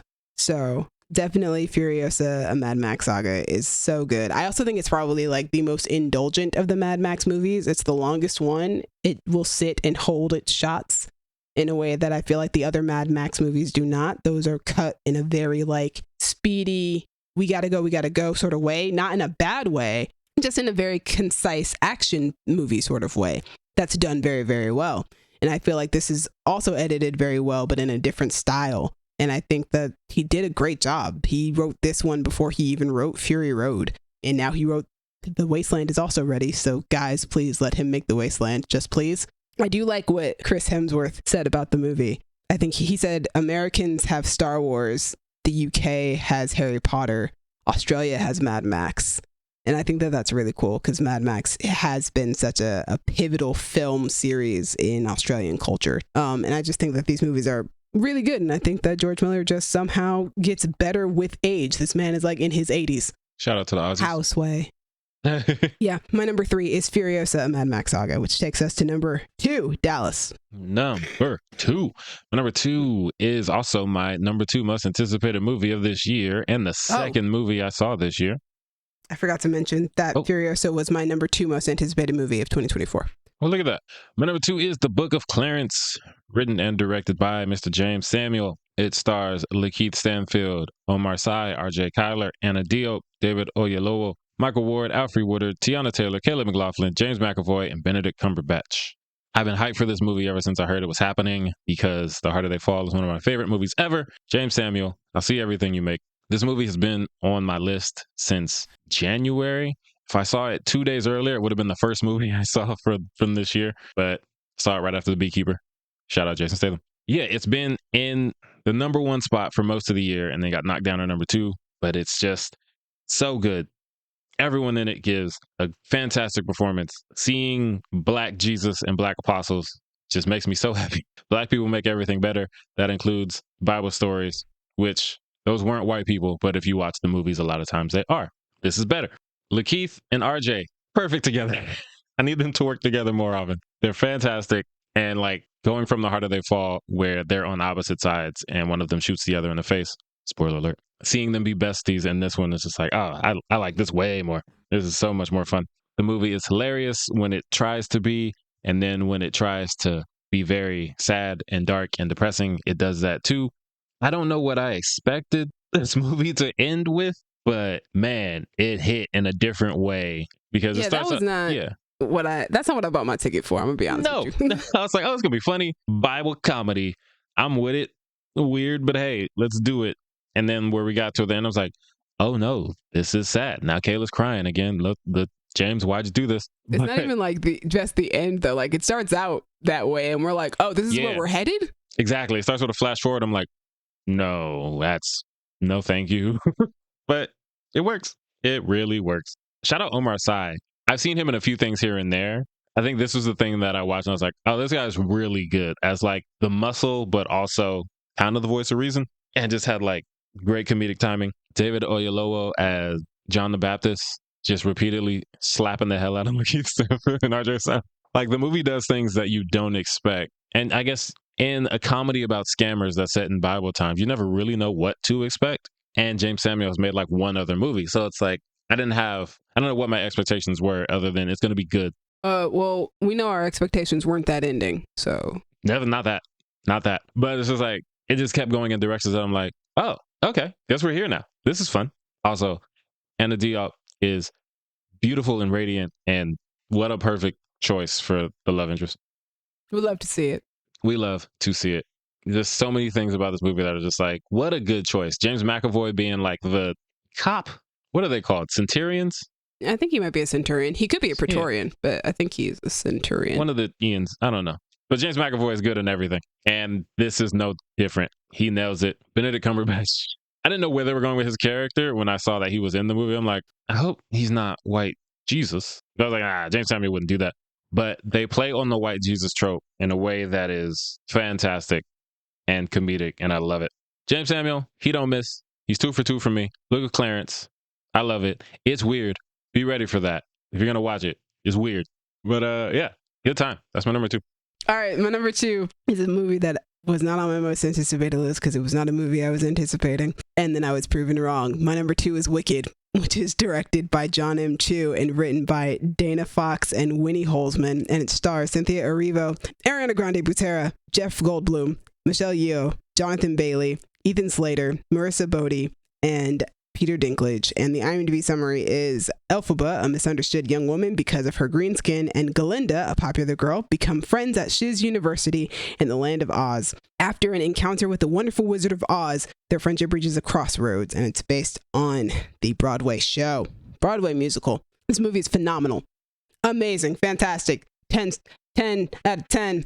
5 stars. This is one of the 3 movies that I said I gave 5 stars to. 5 stars. It's incredible.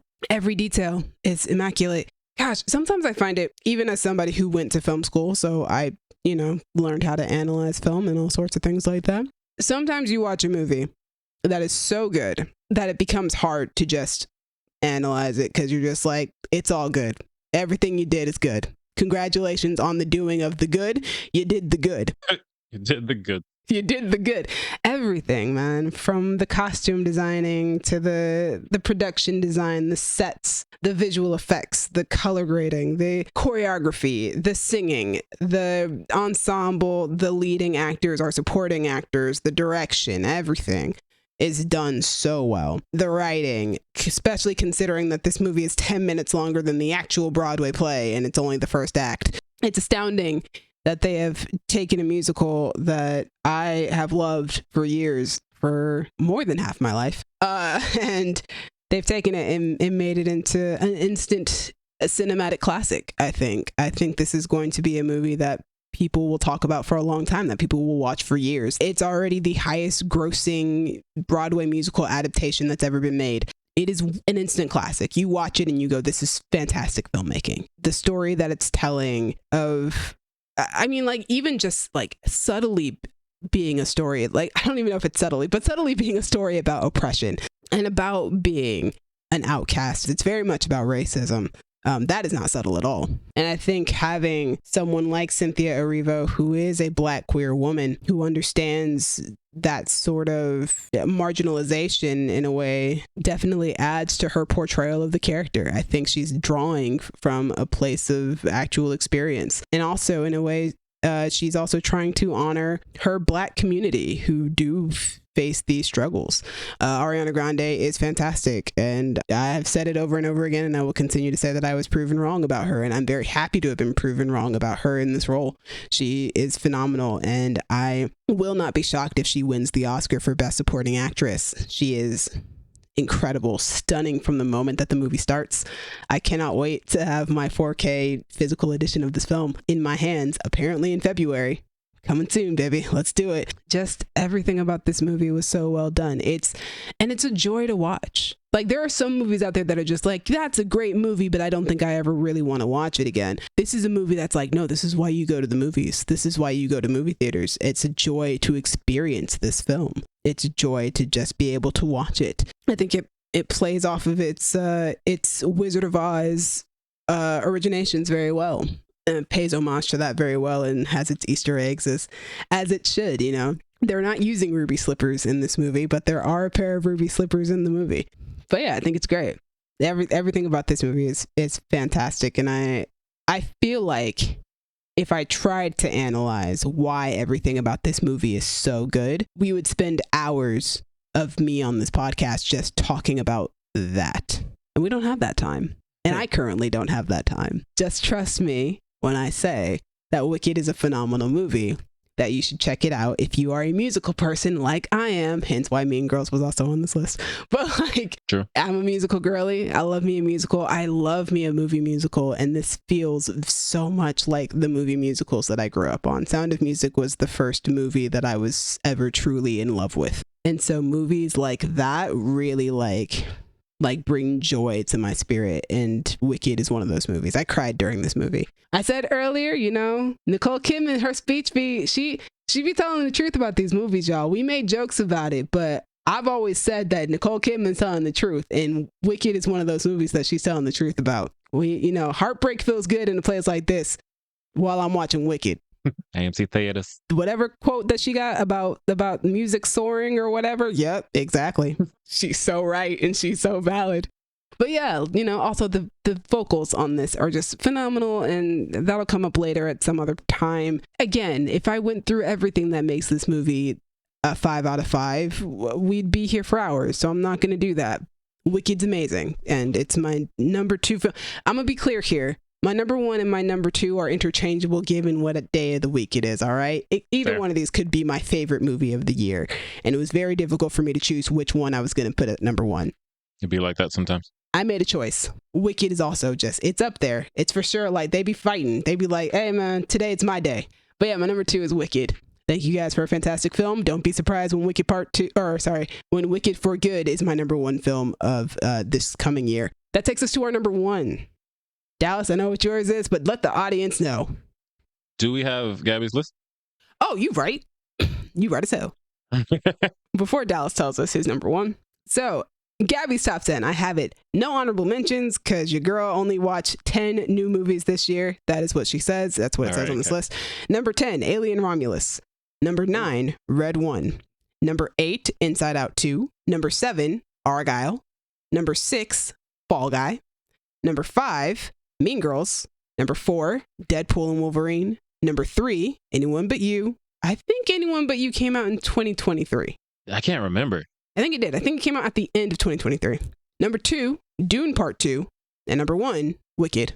That tracks. Hey guys, it's Future to Me. So as it turns out, we recorded this episode with Cassie and then had a technical issue where we could not use any of her recording. So yeah, I've had to edit around all of that, but I do have her list for her top movies of 2024. Unsurprisingly, there aren't even 10 on this list. So starting at number 7, we have Conclave. Number 6, Love Lies Bleeding. Number 5, Dune Part 2. Number 4, Alien Romulus. Number 3, Wicked. Number 2, Mads. And number 1, I Saw the TV Glow. All right, Dallas, now tell everybody what your number 1 is. My number 1, which is also my number 1 most anticipated, to the surprise of absolutely no one, is Deadpool and Wolverine. This movie was made for me. It is directed by Sean Levy, written by Sean Levy, Ryan Reynolds, Rhett Reese, Paul Wernick, and Zeb Wells, and stars Ryan Reynolds, Hugh Jackman, Emma Corrin, Miranda Baccarin, Rob Delaney, Leslie Uggams, Aaron Stanford, and Matthew McFadden. If you know anything about me, you knew this was going to be my number 1. I love it. I saw this movie 3 times in theaters in a week, and I went on Letterboxd. Love that for you. Thank you. And I went on Letterboxd and logged it each time. And the second time, I just wrote a non-comprehensive list of things I love about the movie. So I'm just going to read that so I don't get up here rambling for who knows how long. So my non-comprehensive list of things I love about Deadpool and Wolverine are Ryan Reynolds, Hugh Jackman. Oh, sorry, there are going to be some minor spoilers on the list, so be ready for that. Immediately starting at the Logan gravesite. An opening credits fight set to Bye Bye Bye with stellar fight choreography and dance choreography. That should be on there. And yeah, dance choreography. Been here since the 2000s, baby. On point. The movie giving us actual serious moments and letting them breathe in between the jokes. Vanessa not being dead. Yukio with sparkle emojis next to her name. Basically pointing out the fact that Fox made Wolverine the center of their universe and making that part of the narrative for this movie. Because I always talk about the fact that the Fox movies are just like, yeah, it's a Wolverine show. X-Men are here, but it's really Wolverine. And what a meta way to work that into your movie. Back to the list. Wolvie finally wearing his costume.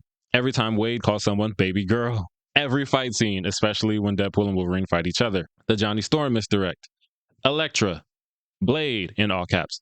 Gambit. Gambit looking dope as hell, having that ridiculous accent and every line from him almost being a reference to how his movie never happened. X-23, the Deadpool core, Blake Lively playing Lady Pool, and Ryan and Blake's kids playing Kid Pool and Baby Pool. Adorable. I want to shout out Walker Scobell, who is in the deleted scene. Who said that? Go back to Canada, asshole. And he's not in the actual movie, but he's great. Maybe they had another Kid Pool in there somewhere. Rounding out the list, last few things. Matthew McConaughey voicing Cowboy Cool, because of course he does. Bring Him Out by T.I. being the big fight scene song as they pull up to battle in a minivan. All caps, Wolvie finally wearing his mask, and the Fox Studios tribute in the credits. There are so many more things I could add to this list, but if you've heard me speak at all this year, you probably heard me talk about this movie, how dope it is, and why it's so dope. So now you have my list. That's why it's number 1. I'm wondering if Walker is actually in that movie or if they just took that. I think he was originally supposed to play Kid Pool, and then he, puberty hit. Right, yeah, you sound like grown man Pool. And we got Ryan's kid to do it, so that's great. We love keeping it in the family. But yeah, it's my number 1. I love it. It's amazing. It was made for me. All right, guys. The number 1 on my list was my number 1 most anticipated movie of 2024, obviously. It's Dune Part 2. This movie was directed by Denis Villeneuve, and it was written by Denis Villeneuve and John Spates. It stars Timothée Chalamet, Zendaya, Rebecca Ferguson, Javier Bardem, Josh Brolin, Austin Butler, Florence Pugh, Dave Bautista, Christopher Walken, Lea Seydoux, Stellan Skarsgård, and Charlotte Rampling. IMDb summary is Paul Atreides unites with Chani and the Fremen while on a war path of revenge against the conspirators who destroyed his family. Facing a choice between the love of his life and the fate of the known universe, he endeavors to prevent a terrible future only he can foresee, based on a novel by Frank Herbert. All right, yeah, Dune Part 2. Man, if I ever need a hyperfixation to hit when I need it to, it's the Dune movies. Immediately back in my Dune bag. similarly to Wicked, this is a movie where I'm like, everything is good. You did good. All the good that you can do, you put it in the movie. You did the good. Also, like Wicked, a 3-hour movie. Ooh. I love them long, guys. What can I say? I love them long and detailed, though. Hey. I like the detail work in there. Like, there's so much work that you can see went into every aspect of making a movie of this caliber, which is what I feel about Wicked, which is what I feel about Furiosa and Mad Max Saga. Sometimes you watch these movies and you're just like, wow, every person in this department was like on their 10s. Like, they all did everything that they could to make this as good as possible. Right. Also, this is perhaps my favorite performance from Timothée Chalamet. Okay. The scene of him finally becoming the Kwisatz Haderach is one of my favorite scenes. It's funny because in both of these Dune movies, my favorite scenes in them are the ones between Paul and his mother. In the first one, it was the scene where he's having like his mind is opening up for the first time, and he's having the vision of the holy war in his name and how much it freaks him out, and his lashing out at Jessica and her trying to comfort him and being unable to, because I love, first off, the way that it's acted, but I also adored the fact that this moment cemented for certain that he no longer trusts her, that trust is now officially shaken, and that's something that's initiated early on in the movie. Another great scene in that movie is actually them in the fog and her discussing what the Kwisatz Haderach is. And then Dune Part 2, my favorite scene, is the scene after he's taken the water of life and everybody disappears from view in the room, and they are connected through their thoughts and through their memories. And it's that moment where finally Paul Atreides is the villain. And he finally gives in to who he's meant to become if he is going to survive. That scene of him coming into his own is so good. It's like every single time he has a scene of him coming into his own, it's always with Rebecca Ferguson, and the two of them playing off each other is always incredible. But also his Muad'Dib speech, insanely good. Timothée Chalamet is amazing in that speech. I was like, I didn't know your boy could do nothing like this. I respect it. I fear it. This is the man right here. He's amazing. I feel like he's so charismatic and he's so good that it becomes very obvious why Frank Herbert had to go back and write Dune Messiah to indict this character, because it's so easy for people to fall for how charismatic Paul Atreides is, for the leader that he becomes. Like, you want to root for this guy, especially for all the downfall that he's faced. His entire family was slaughtered around him. The movie, and I mean the novel too, but I feel like the movie even more so pushes upon the fact that this is a cautionary tale about blind faith in a messianic figure. This movie is very much about colonialism as well. So much of the reason why Paul Atreides is a villain is because he's a colonizer. Yep. As of this movie, he's a big villain because he's a colonizer. The reason he's about to go commit this massive genocide is because he's a colonizer. He could have just lived his life. Well, I guess not, because the whole point is that he opens up his mind to all the possibilities, and there's only one possibility for him to live, and apparently that's by becoming a genocidal colonizer. He comes into the Fremen society. He becomes part of their society. He marries one of their women, right? He tells them, I don't want to be a messiah. I just want to be one of you. And that's it. Then he takes the water of life and he becomes the messiah he said he didn't want to be. And instead of just freeing the Fremen and liberating them from the Imperium, he instead decides, no, I'm going to use these people as my army to get revenge and take over the Imperium, which is therefore continuing their role in this system of colonization, instead of actually liberating them and letting them run their own planet and run things the way that they see fit. That's really what starts Paul off as a villain, and that's why Chani is so disappointed with him at the end of the movie. I love the fact that the first movie starts with Zendaya giving this like monologue, and the end of the monologue is her saying, I think it's like something along the lines of who will be our next, not colonizers, it's like who will be our next, God, I don't know what the word is she uses there, but I can't remember, but it's basically colonizer. She's saying who's going to be the next family who doesn't live here to rule our planet, right? And the answer to her question is at the very end of the next movie. It's the man that she falls in love with, which makes her story so much more interesting and so fascinating. The politics in this movie are so interesting and well done. I just think that Denis Villeneuve did a fantastic job adapting this novel, which I have read.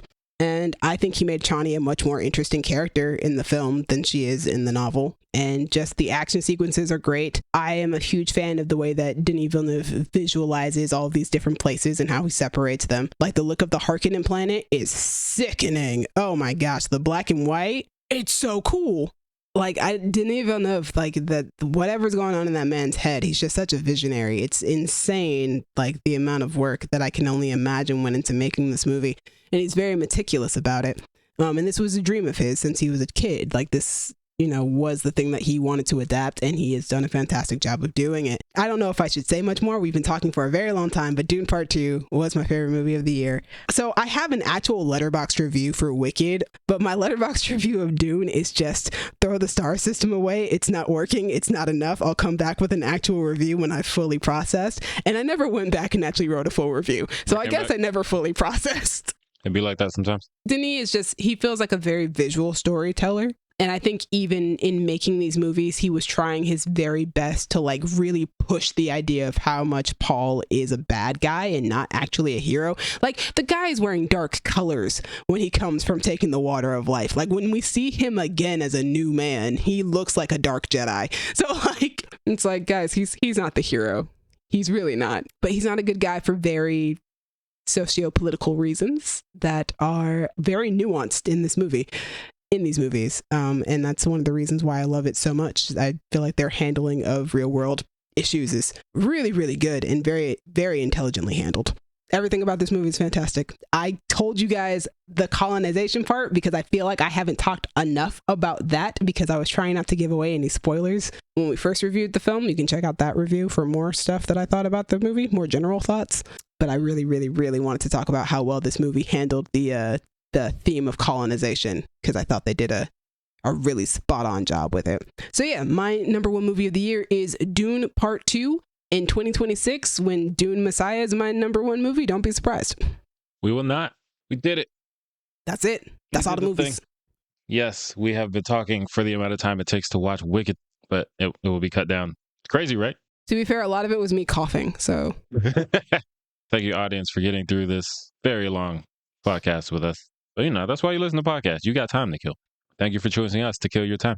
And thank you to Crown Digital, Brandon and I, for putting us on Spotify and Apple Podcasts. To me, thank you for editing, putting us on YouTube, fighting through a deathly illness to podcast with us. I don't think a cold counts as a deathly illness, but all right. Who knows what you got? Could be the plague. Audience, as always, you can read us in the comments if you want to talk to us about our list, our favorite movies. What was your favorite movie of the year? Was it Reagan, the Ronald Reagan biopic starring Dennis Quaid and John Voight? If it is, tell us. Chani's final line of that monologue is, who will our next oppressors be? It'll be Ronald Reagan, Dennis Quaid, and John Voight. As always, you can reach us in the comments or hit us on Instagram and Tumblr at Creative Differences Podcast, Facebook.com/Creative Differences PC, or TikTok at Creative Differences Pod. If you want to talk to me about more reasons why I love Deadpool and Wolverine, I'm on Instagram and Letterboxd at a king named Simba. I did not mention that I also went to see Dune on like the biggest screen that I could find in Hollywood with a crowd of like 1,000 people before the movie even came out. It's a lot of people. It's so many people. That definitely made the experience better. So comment down below with your top 10 favorite movies and talk to me about why I think the theater experience is superior and desperately needed in these times. Tune in tomorrow. We will be discussing our top 10 favorite television shows of 2024. Tune in. You guys are not going to want to miss it. Yeah, it's been different. Bye. And you can find Gaby. She is... Usually I say Blue Sky, but today I'm going to say Twitter at Riding for Reagan. I had to tie it back. I could make it worse, but I don't want to. Make it worse. No. Not for her sake, I will not. Yeah. Very bad. But we'll talk about it after we're off mic. I can't wait.